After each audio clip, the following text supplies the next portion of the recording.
Bam. I'm director producer James Ganiere, and you're watching the Break It Down show. James Ganiere, his son was actually on the show a while back. He played one of the kids in Stranger Things in the lab with evil Dr. Matthew Modine, somewhat evil, sometimes caring. Anyhow, and so it's great to have James back on. We were at their house in LA last time. This time we're doing it remote. But James has made this remarkable documentary, and it talks about big game hunting. And it's one of the things we see every now and then in the news, and it just breaks your heart when you see this, and it's kind of hard to understand. We're talking all kinds of big cats, elephants, all these animals that wealthy people tend to go out after, and for whatever reason, despite a lot of laws to the contrary, the country's saying, hey, don't do this, there's still ways to work around the system. And so James has built a film kind of addressing the dark side of this trophy hunting.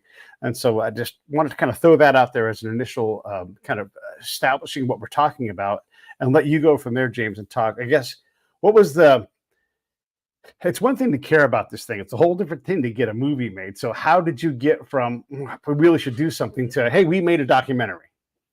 Yeah, on there, it's once I realized what was really going on, because, for me, I thought originally we were talking about poaching, which is the illegal activity of, hunting animals for trophies purely. It's not for subsistence. It's not for anything else like that.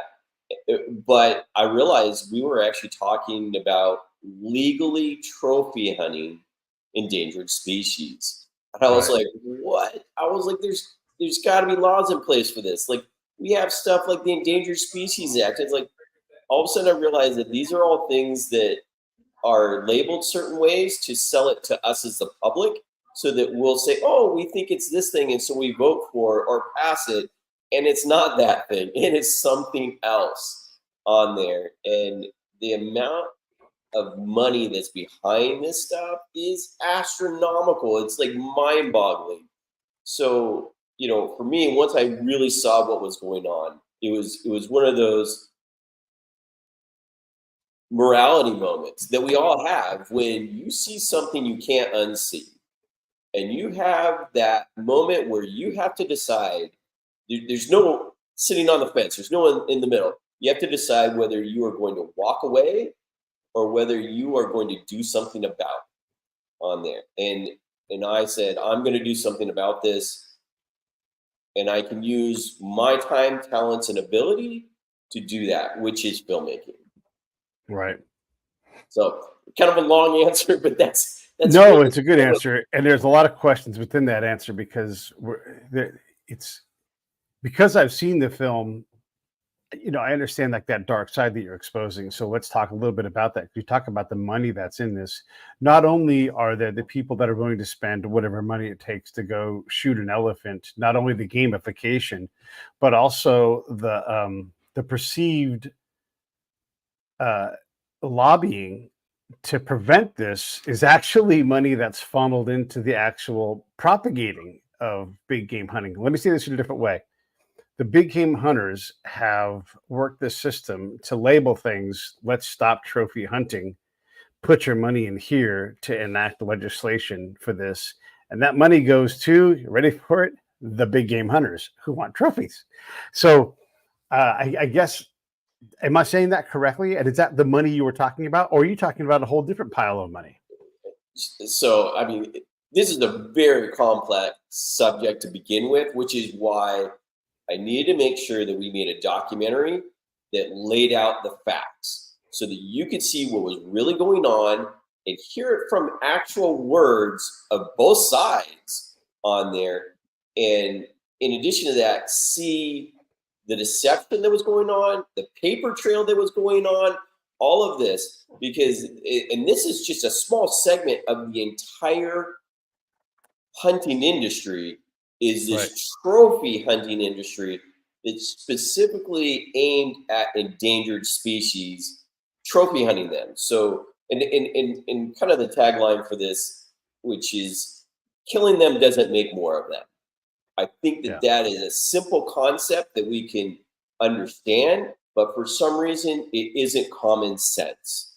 I think the majority of people in the world can agree that killing more endangered species does not make more of them. It makes less of them. So any argument to say, oh, we're conservationists by giving money so I can kill one of them isn't the best solution. In fact, it's not a viable solution. So you're drawing a line, and I'm asking this question. You're Yeah. drawing a line between the conservationist hunters who are protecting wetlands, who are working within the tag system that's designed, with hunters and the government together, saying, "Hey, this is a year when we have to cull this herd," or like right now in Southern California, you can't collect abalone. Like, it may not be able to do that for a long, long time because that, but in other parts of California, you can, right? And so, working within the bounds of the government, you're able to. You're not talking about these folks. You're talking about folks that are using endangered species to go out and collect trophies. Is So that fair? yeah, and there that goes even deeper. But to really understand it, so a lot of things the government will regulate how much you can um, hunt for intensive purposes, and people that go abalone hunting, they don't go to mount it on their wall, right? Right. They go because they enjoy eating abalone and they want Yeah. to go and hunt it themselves. And so that it starts to get more into the category of subsistence, where you're hunting it, you're eating it, and Yeah. these trophy hunters will try and muddy the waters and say, well, we're donating the meat on there. But the thing is they're not hunting, they're hunting purely for a trophy. Let's put it that way. Right. And ideally, they're hunting for the most rare and the, the most perfect specimen. So they're eliminating out of the gene pool the absolute best on there. And Yeah. it's a small gene pool that is getting smaller because of all of this. So now you're having something that's even worse that's happened. Instead of natural selection, you're having the opposite. And then your gene pool is now actually the worst part of the gene pool, not the best part of the gene pool. And so Right. the ramifications go far beyond what you would initially imagine.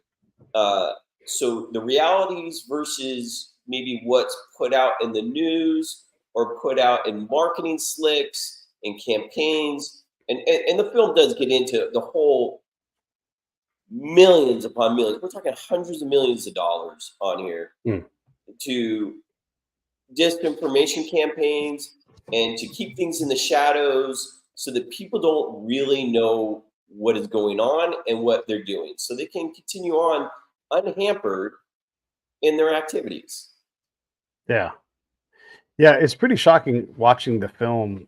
All the different things that you bring up. Not just the animals, but then you go to Africa and there's places set up to do these things, and a lot of it is just frankly not very sporting. It's a rigged hunt, and a lot of times, and you're like, oh come on, like, okay, maybe if you're out there and you're doing a true hunt, but and I don't mind hiring a guide, right? That's fine. You don't want to get yourself killed because you're completely inexperienced in that terrain or whatever, but to rig a hunt is, well, that's unethical on the right from the jump. And that I mean, not that we really kind of cover this because we're so, but if you look at a traditional hunter and it's talked about as sport and there's a tag system, there's laws and stuff in place. If you're going and hunting deer, there are here in the U.S. On there. Um, but if you look at what's going on, especially with some of these endangered species, where you have, and we barely scratch the surface of this because it's a whole subject on itself, is canned hunting, where they raise them and you're basically shooting them in a cage on there Yeah. as a trophy, and they're raised in appalling conditions, and that you'll have hunters that say that that is totally unethical. They don't believe in it, but you have this whole segment that's like they're able to do what they're doing on there, and so this it's very complex, very layered, and we in a 40-minute documentary have managed to Yeah. get it across very succinctly, so you know exactly what we're talking about.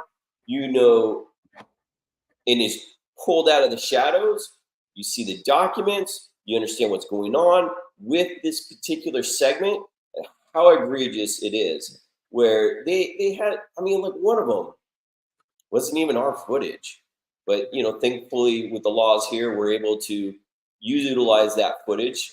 But it was footage where an elephant literally walked right up to within feet of the person that was quote hunting, trophy hunting them, and was almost saying like, "Hi, who are you?"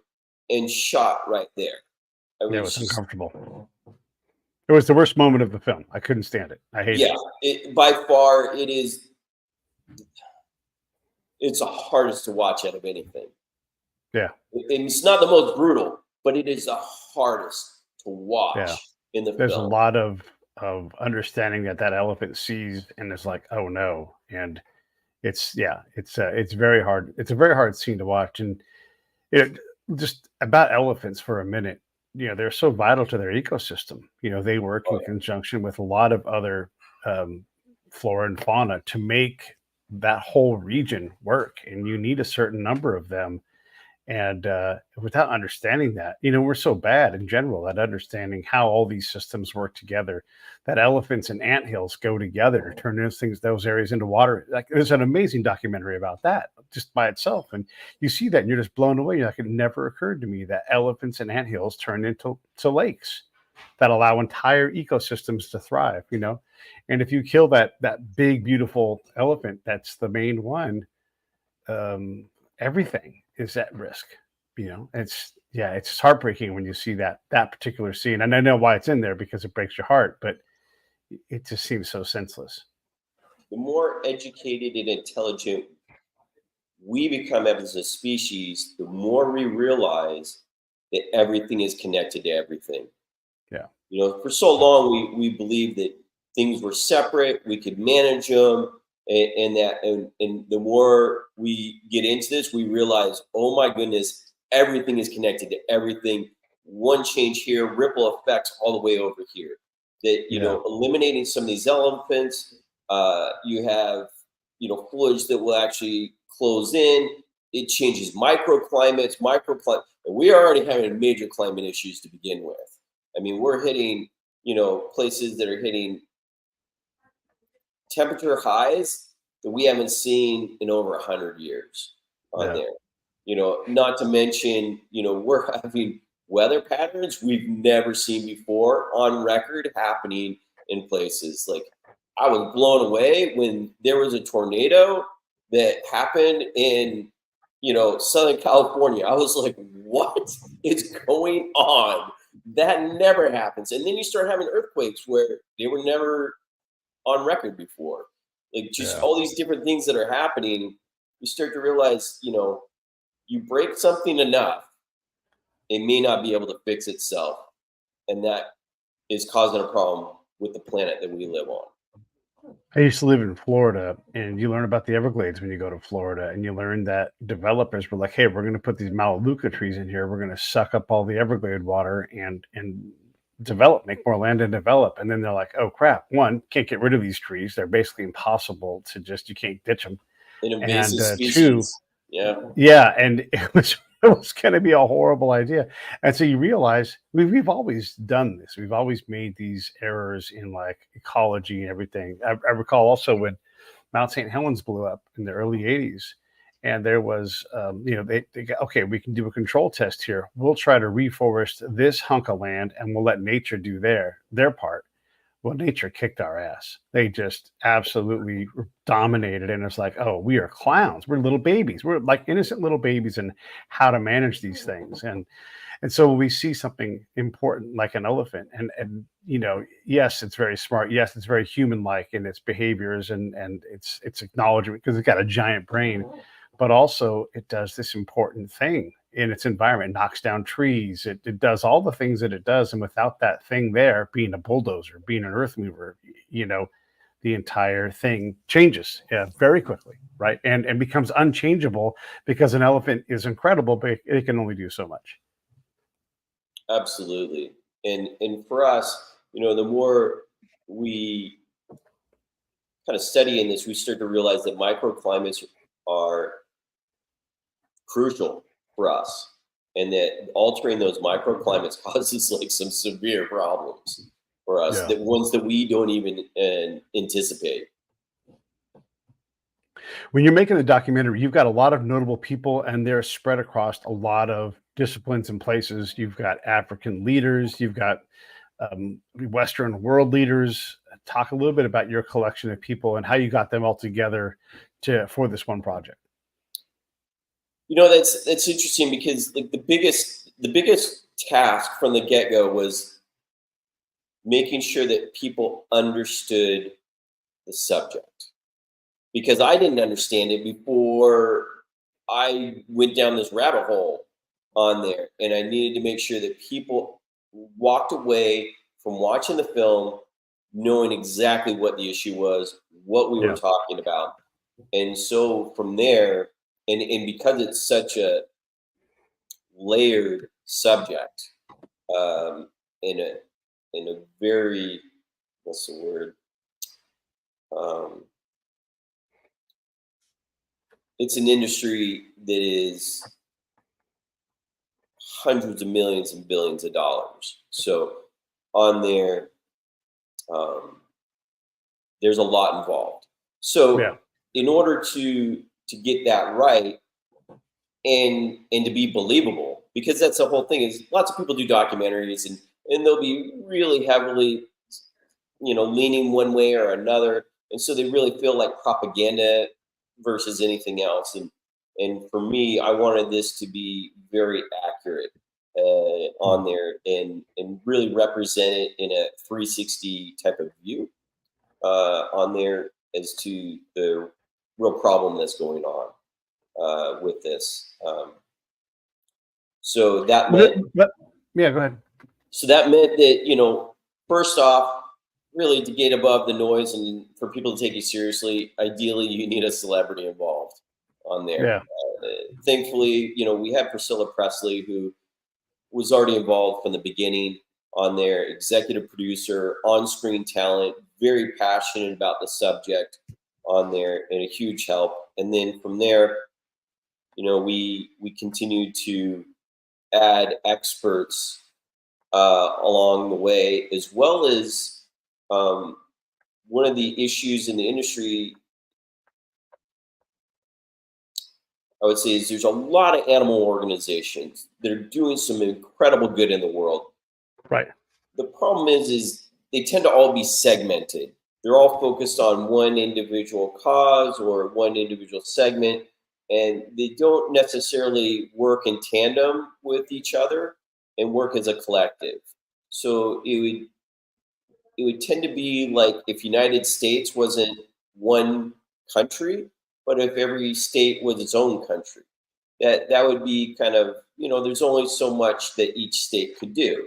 But if you get all those states united in a purpose, moving in the same direction, that changes things on Yeah. there. And so we were able to connect a few of these organizations, and the same thing with like the UN or something like that. If you're able to get a bunch of countries heading in the same direction, you can get some good done on there. Yeah.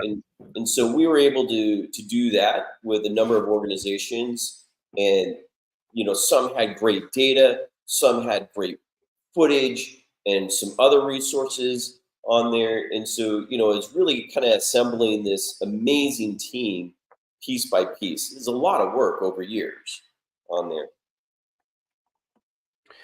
And some people that weren't even expected, I guess, Yeah. by necessarily the public, like John Thompson, he's former board of sheriffs, National Sheriffs Association on there, who is an Albert Schweitzer recipient, award recipient, and then also he was instrumental in having the FBI and law enforcement actually start tracking animal crimes, because before he came along, nobody was tracking animal crimes, and there's a correlation that they kind of suspected but they couldn't actually have hard data to do until they were tracking it, that there's a correlation and progression of crimes that go from animals to then against humans. It's a short amount Yeah. of time, as John was saying. If somebody is abusing animals or committing animal crimes, it's only a matter of time before it involves humans on there. And that's data, but you don't have that data until somebody changes the law. So that's one of the instrumental or one of the key people that we were able to interview and have involved. Yeah.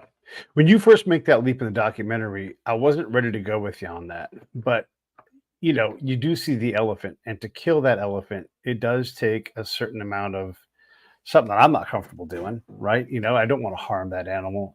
Even if I'm there to hunt, I'm more likely to grab a camera, be like, you know what? Yeah, I'm going to pass on this one. And then you see the trophy rooms and you see the addiction to the killing and how it gets harder. It's more exotic. The places are more exotic. No, no, no. I've got to kill a polar bear on Wrangel Island while it's upside down hang gliding. And you're like, Jesus, what is next? Right. And I made up that polar bear on Wrangel Island thing, but it does get more complex, harder. And then you do become the ultimate game does come into play at some point, right? Well, that's, man, I mean, just to, the thing is we think that everybody's like us. That's Yeah. human nature. You tend to think that other people are like you and think similar. But the reality is we're all different. And there's some of us that don't think anywhere near like others do. And we're going to totally disagree on something. Yeah. That's just the reality of it. And in order to really get an accurate picture of that, we had to have them speak in their own words on screen. And when you hear some of their words and see it on screen, it's hard to stomach, it's hard to believe, but Yeah. you do because it's their words.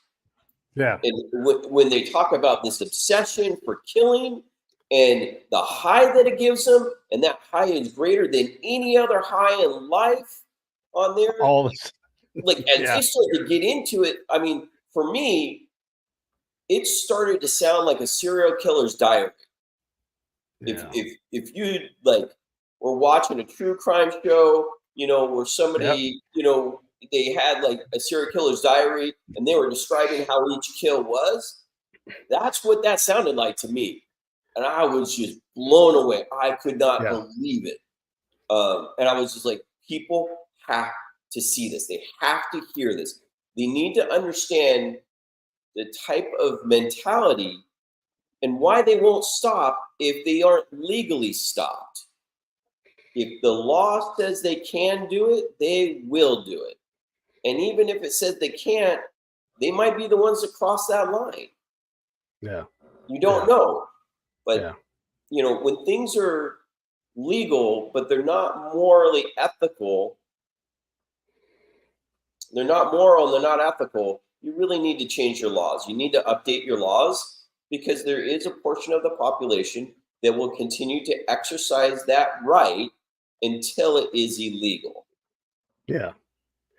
When you established that, and I was able to make that leap with you, because I thought you did a good job with that, it did start to separate for me the difference between a hunter and a killer, a hunter and a trophy hunter. The gamification thing started to become a little more clear where these people are, being incented to compete with themselves, with nature, with each other.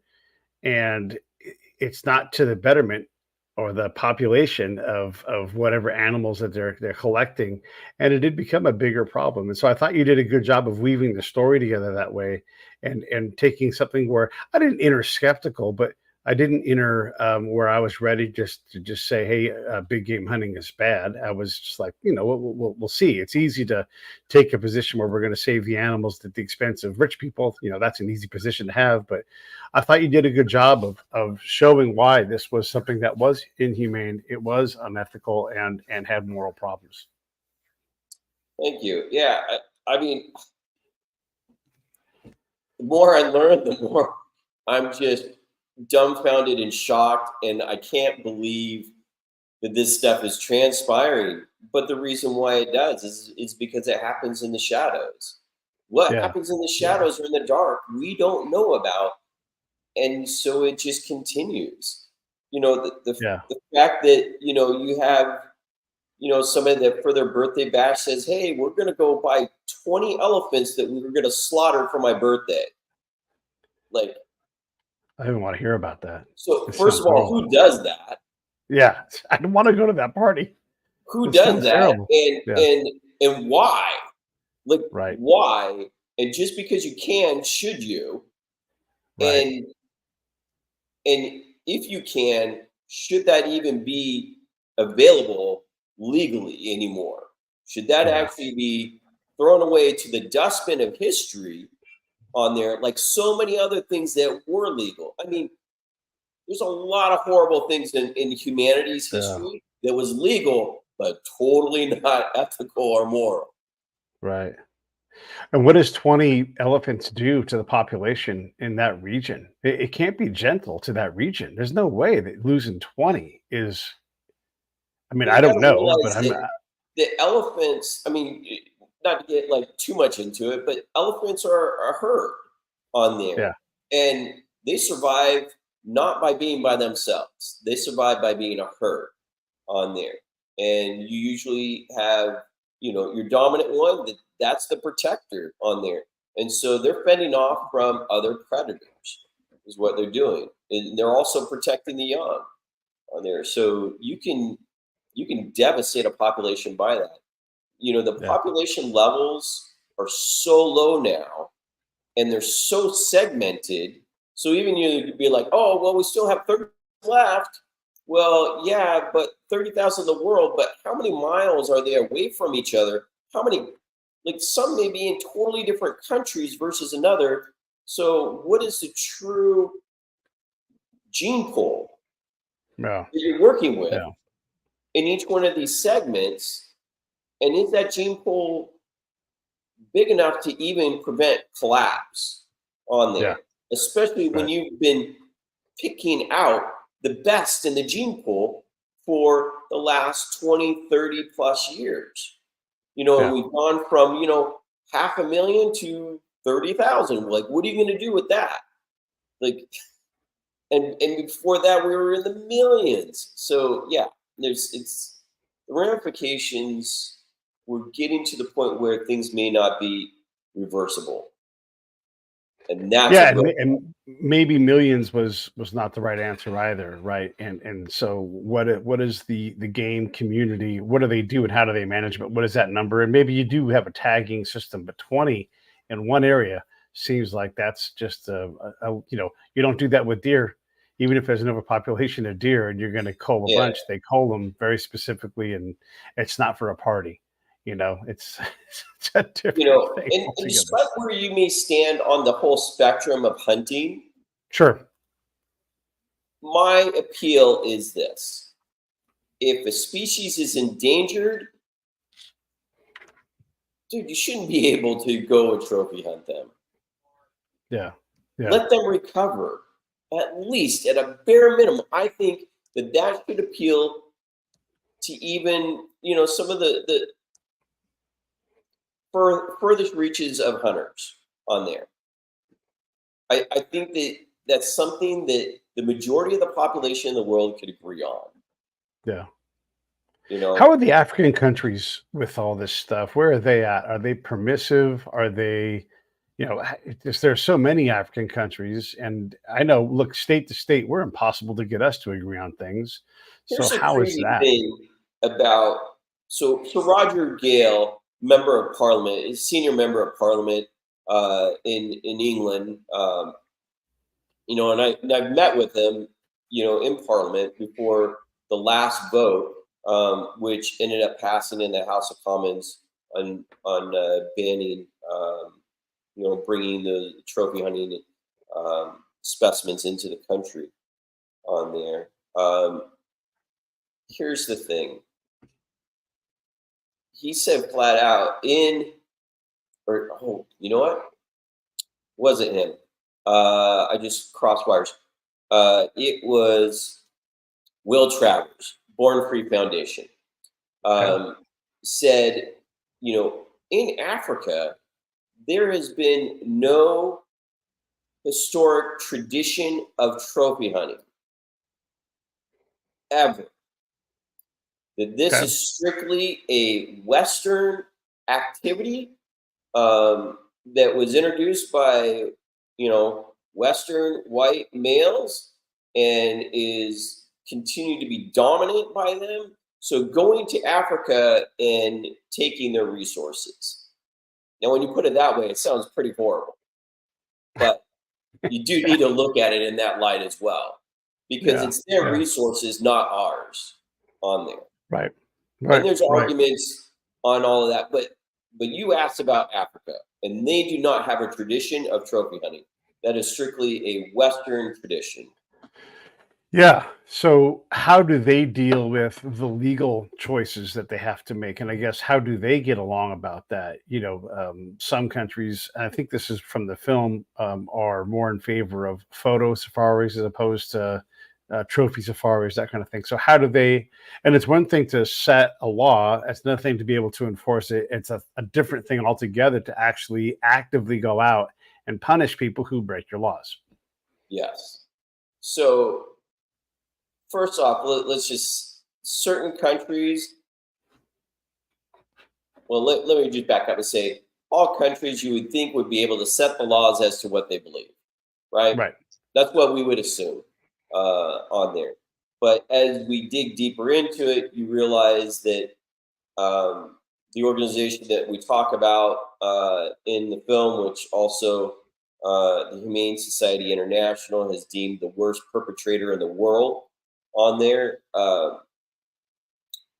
They there's a certain segment of them that we really talk about and have paper trail on, where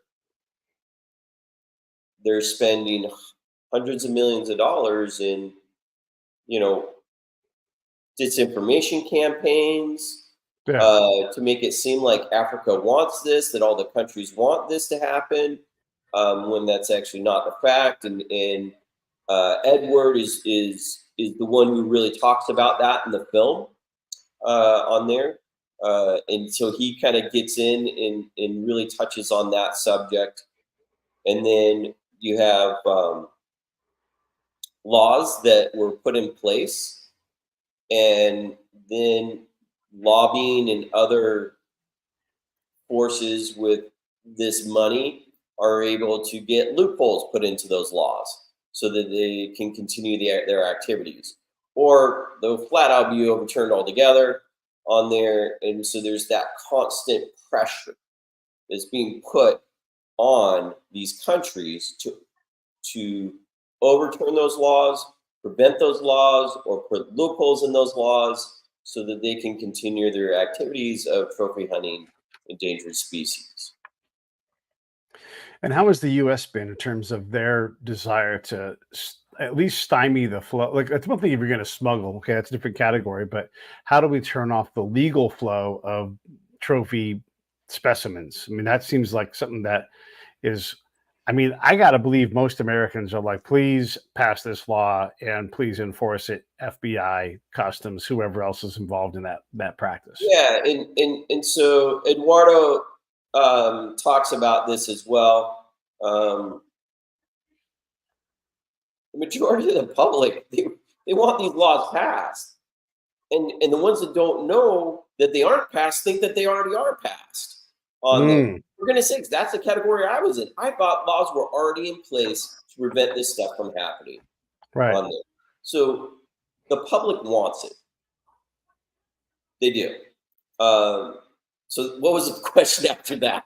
I'm sorry. Well, I mean, how is the U.S. on doing this? I mean, are they, Oh, the and again, U.S. having the laws, putting together the task forces, because as soon as So you the put U.S. laws, really yeah, doesn't get involved with this. Um, and this gets into a really deep subject on there, which mm, we weren't able to even cover in this. Um, but I talked with one of the officials, and he's like, "Listen," he goes, do I think it's personally, because he's not speaking Yeah. in his capacity, but he's like, do I think this is moral or ethical? No. Can I do anything about it? No. He's like, I can only enforce what is passed in law. Right. And because of that, Yeah. I can't do anything. He goes, the only thing I do is the stuff that I am allowed to do in my capacity on there. And so he's like, hey, if they say there's going to be a lottery, or an auction for a rhino, then I just make sure that that happens within the law Yeah. on there. And they go and they get their trophy and they bring it back. But I mean, it's all of that, which, I mean, it's not what you want to hear. You certainly don't want to hear that answer, but that's what the answer is. So it Yeah. all starts with us making sure that our elected officials know that this is important to us. We Yeah. care about it and we want to see it changed. We want Mhm. to see the laws updated to what is moral and ethical that we agree on as a society. I noticed in the film earlier on, there was, and everybody just relax for a second. Let me finish what I'm going to say here. Good. It was a thing where it was kind of like Donald Trump boo, right? Because a lot of us don't like Donald Trump. But then later on, he was one of the figures that had done something about this. And this is sort of the confounding thing about Donald Trump. He will say and do and act boorishly. And then he'd be like, by the way, here's a big fat check for this thing that everybody loves. And you're like, well, what the fuck do we do about this? And then it's whatever, managed well, poor, whatever, right? And so you're stuck with this like dichotomy, like, all right, well, he did the thing that I wanted him to do, but he's this person. He's so confounding, and that's me being nice, right? I mean, that's a very fair representation of.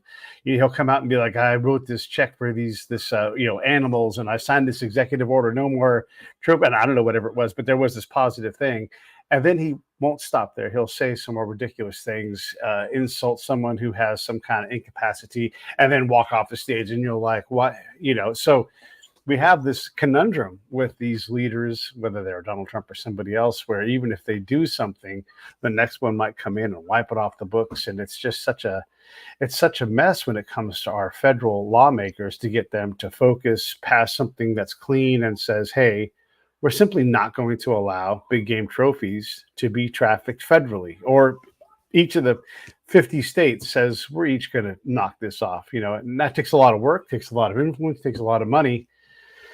But it does seem like a very big thing, a big rope to pull on. And I don't know. I just don't know how you accomplish that any other way than slowly and driving yourself crazy just to get that done, only to find out that, hey, by the way, we didn't close the garage door all the way, and all these elephant heads are coming through the garage. And you're like, well, what the fuck? It seems exasperatingly hard, but you have to do something, right? Well, yeah, and there's a lot to unpack there. Yeah. So, but when it comes to politicians, you're never going to find a politician that agrees 100% with what you agree. That's just the Yeah. reality of it. And that goes back to my previous statement of we all think differently. We are all different people. And, Yeah. and so like with anything, you take the yin with the yang. So you try and, emphasize and focus on the positive and mitigate the negative as much as possible in any given situation on Right. there. And you know what? We're all neighbors. We're all neighbors on this planet, and we got to figure out how to work together for the betterment of the planet, so that like we have something for our kids, Yeah. in the future, Yeah. and that we're not just leaving a giant mess behind. Like that's not the type of legacy that any of us should desire on there. Yeah. Yeah. So yes, on that. Now, can future politicians unwind things? Yes. That's the reality of it, because some things are bad. They need to be unwound, but sometimes it works against us. Most countries have a system put in place of checks and balances on there. So you hope that the general public are able to elect people accurately that reflect, what they need to be in a representative situation where they're passing laws. Um, and I know, like, I like going about my day not having to worry about everything. I like just making sure I have a representative in place. They do what they're Yeah. supposed to do. They represent me, and I'm able to focus on my day to day on what Yeah. makes me happy, what makes a living, so I can raise my family, enjoy them, enjoy my freedoms that, have been hard earned by those who have gone before, including family members and ancestors and that. So, yes, that's what we all want. It's not necessarily what we get when we find out that Yeah. somebody who is a representative of us does not represent us Right. in a manner that we're able to accept the negative with the positive. Then we really need to find an alternative and get them in place on there. And I know that's so much easier said than done, because right Yeah. now there's a frustration in this country right now Yeah. that no one is representing them Yeah. accurately Yeah. or to an acceptable degree. And that is a conundrum that our forefathers never saw us being in. Yeah. Yeah. Woof. So, How did you get not, Elizabeth, the not to queen, get on so the? heavy on here, but you I know. asked I it, know. I know. Well, so because these I things are will hard, answer man. it. Everybody wants animals to not be shot in the face. Everybody wants that, right? And everybody wants these big things that are big and beautiful and make sense. And then you realize the legwork it takes and the millions and millions of dollars it takes to get it. Look, legitimately, we're all supposed to be able to go see our representative. You can write them a letter. That's adorable. It takes $5,000 to get a meeting with a representative. You are not going to sit down for any meaningful length of time and get any memory of that meeting from anybody without $5,000. That's just how it works. That's the system.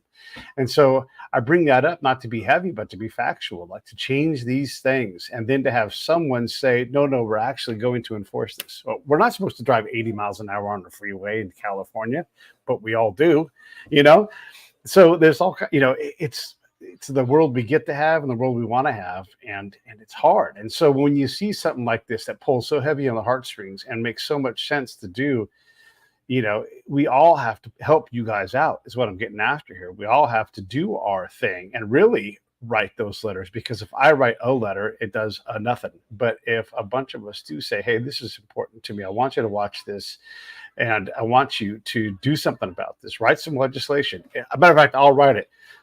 The U.S. does not allow the importing of any trophy animal.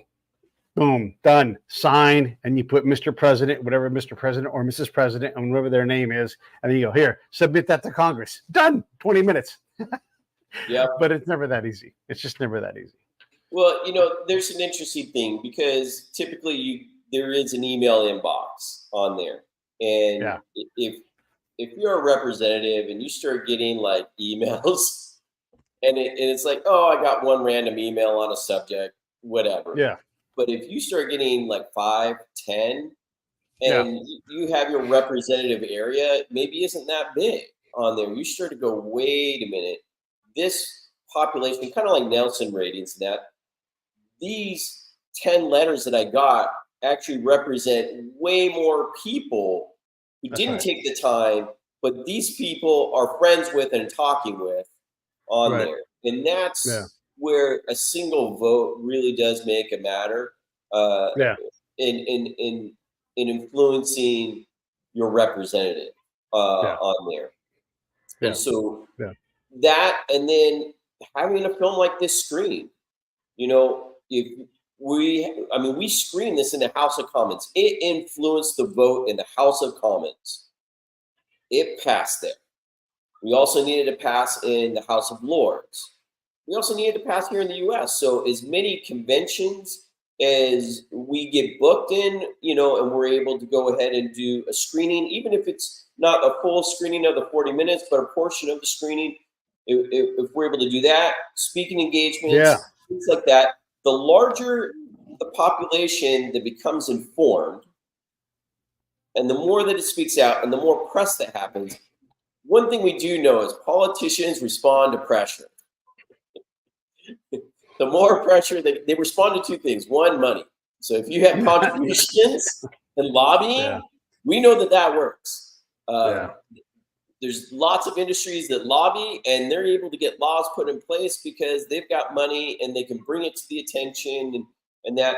But the other thing that works too is press and attention and all of that, and emails and letters that are coming from your constituents, because those constituents vote on there.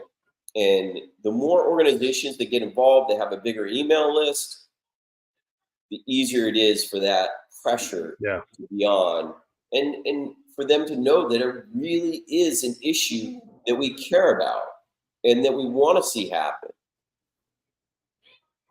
The Land of the Free movie is right down there below in that link. That's the link to go and check it out. If you guys want to get it to show up at your school, at your organization, whatever it is, that's where you start. You could always send me an email, and I'm glad to forward it over to James and see what we can set up.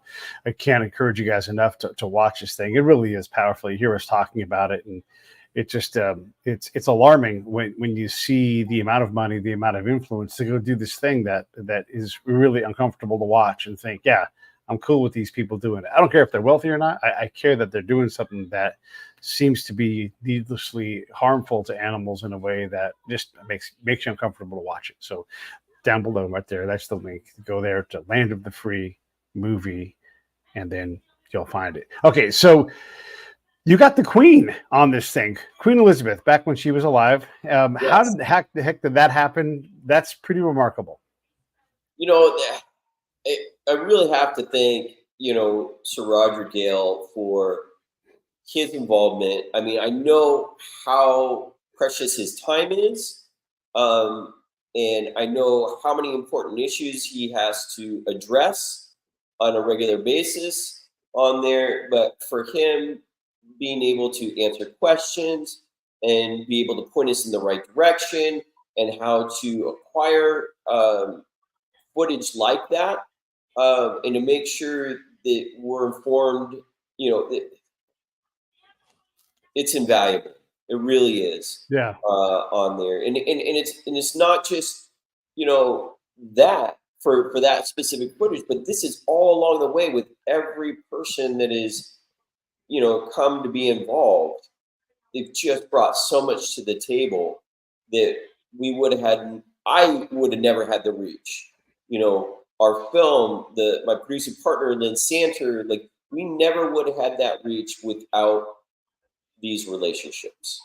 Yeah. It's remarkable. How was distribution gone for you guys? Are you working on a distribution deal still?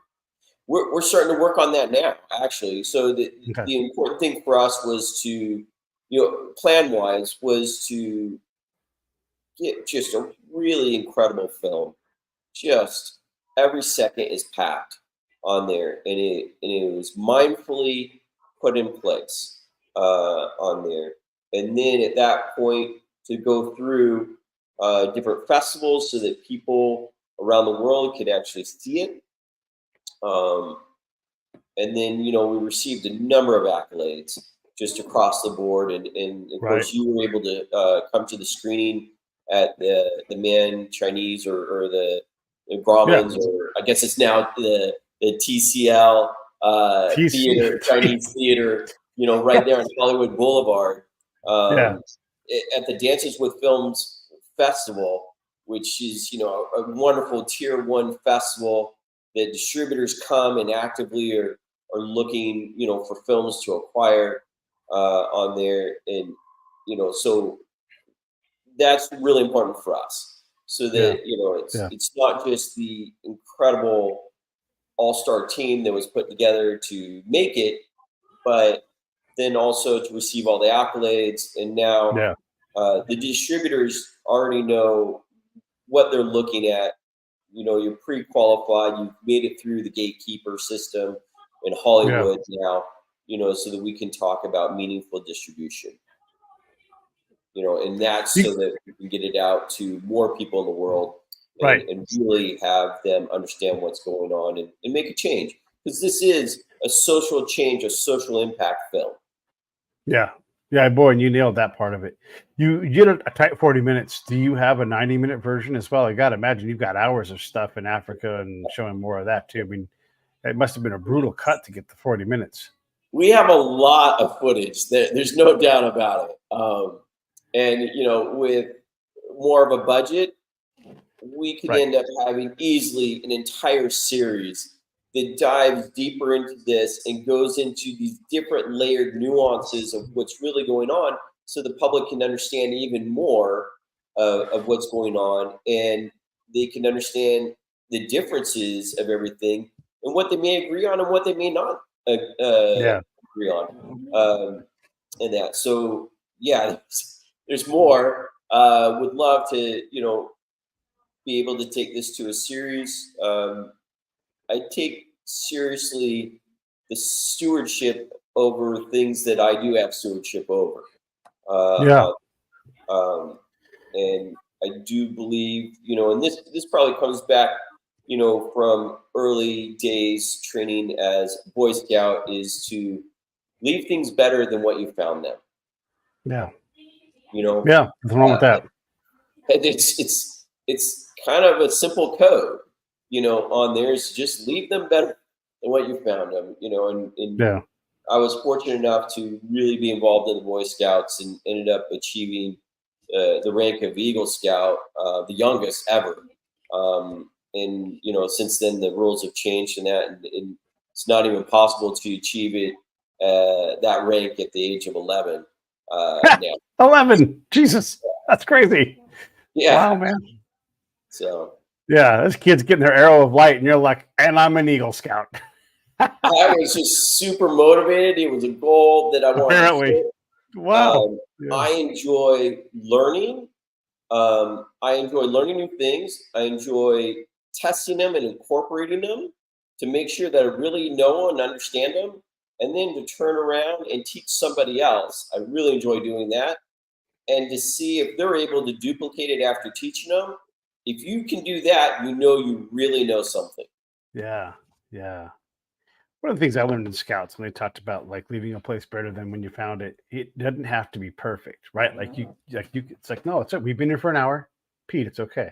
It's better than when we got here. We can go on now and do the next thing. And you're like, oh, because I was going to make a barbecue pit. And they're like, no, just better, not perfect. Well, that's the whole point. Everybody. I mean, if you extrapolate that out, and everybody in the world just adopted that policy, just leave things a Right? little better than what you found it. Oh my Yeah. gosh!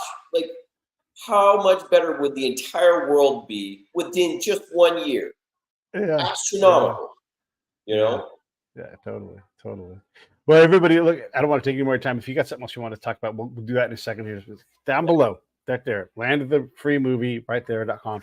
And really powerful. I highly encourage you guys watch it. It will move you, guaranteed. It's wonderful. You've done a great thing, James, and I really appreciate you sharing that time. And shout out to Harlan, who does great work. I love what he does as well. It's always a treat to get a chance to talk to him and the projects that he's working on. So he never gets enough credit, so I want to give him some credit here too. But anything else you want to close with before we wrap this up?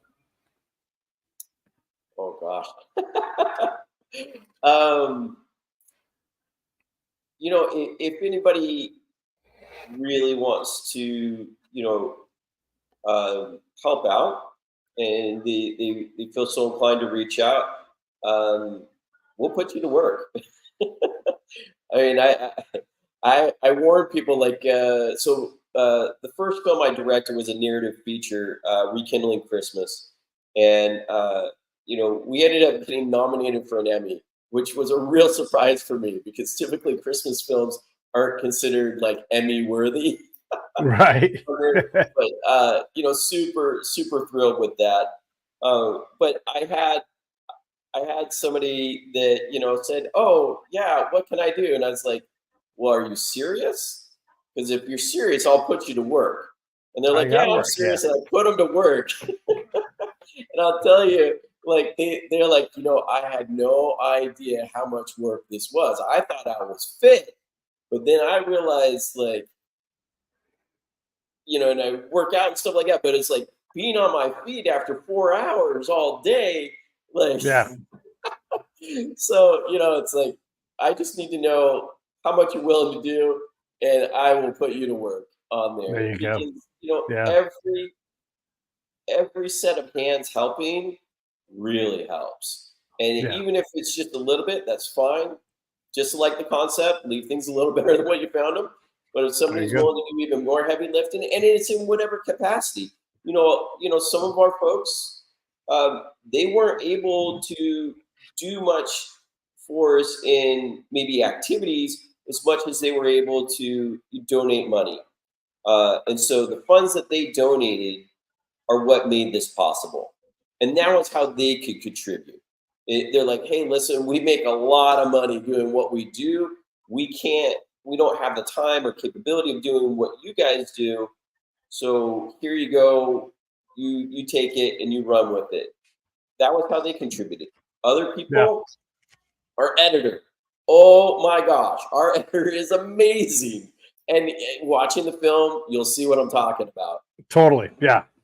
because the Yeah. amount of hours that it takes to put all these different types of footage together, Yeah. like it's just astronomical. The amount of Yeah. the time that goes into that, and then you're having to take and get all these different cameras to look similar on Oh there my gosh. because we Yeah. got cameras from all over the world. Yeah. You know, Different eras too. Different eras. Like, yep.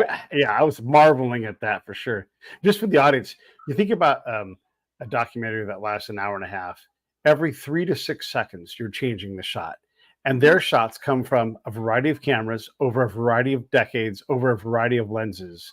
And you're trying to make this thing have some cohesion. It really was a remarkable piece of editing. It really Like, was. and you're trying to make things with really bad resolution still match and look good with like 4K that Yeah. we have today. So Yeah. yeah, Yeah. And then boom, here comes the queen. And you're like, wait, the queen? What the hell?